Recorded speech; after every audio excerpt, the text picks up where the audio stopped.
Hello weavers, ఈరోజు మనం పుదీనా టమాటో పచ్చడి చూస్తామండి. చాలా టేస్ట్గా ఉంటుంది. పుదీనా తీసుకున్న, టమాటాలు, ఎర్రగడ్డ, తెల్లగడ్డ, చింతపండు, ధనియాలు, జీలకర్ర తీసుకున్నాను.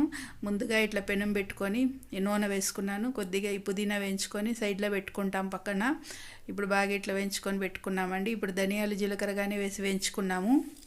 ఇప్పుడు ఎండుమిరపకాయలు కానీ ఆ ధనియాలు, జీలకర్రలోకి వేసేసుకున్నాం. అది కానీ తీసి సైడ్లో పెట్టాను. ఇప్పుడు అదే పెనంలో కొద్దిగా నూనె వేసుకొని తెల్లగడ్డ, ఎర్రగడ్డ వేసి మంచిగా ఫ్రై చేసుకొని అందులోకి టమాటాలు వేసి బాగా ఫ్రై చేసుకున్నాం. ఇప్పుడు చింతపండు కానీ వేసుకున్నానండి. ఇప్పుడు అంతా బాగా ఫ్రై చేసుకునేటప్పుడు ఉప్పు కానీ వేసుకున్నాను. ఇవన్నీ వేసి మిక్సీ జార్లోకి వేసి బాగా ఒకటి తర్వాత ఒకటి వేసి మనం గ్రైండ్ చేసి తీసుకున్నామంటే మనకి పుదీనా చట్నీ రెడీ అయిపోతుందండి. చాలా టేస్ట్గా ఉంటుంది. దీనికి పోపు పెట్టేసుకున్నామంటే పుదీనా చట్నీ రెడీ.